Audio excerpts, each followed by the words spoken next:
How to log in into your Cell credit card account. The very first thing you want to do is to head over to any of the web browser, or you can move into Safari if you are on your iOS device. Let me head over to Safari for now.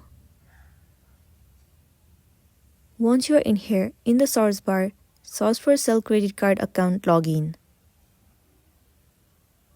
Wait for a while for it to load. It will land you on this page. Now, head over to the very first site, Cell credit card, login or apply. It will lead you to this page. In here, first of all enter your user ID associated with your account, and then enter the password that you have created before. Well, if you want them to remember your user ID, then you have to click on this checkbox, Remember my user ID. Once you have entered your login credential as in your user ID and the password, then click on Sign On. Once you click on Sign On, you will be successfully logged in to your specific account, and then you'll be good to go. So that's all for today, and this is simply how you can log in into a Cell credit card account online.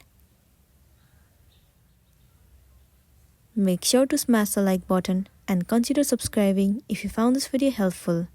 We'll see you in the next one.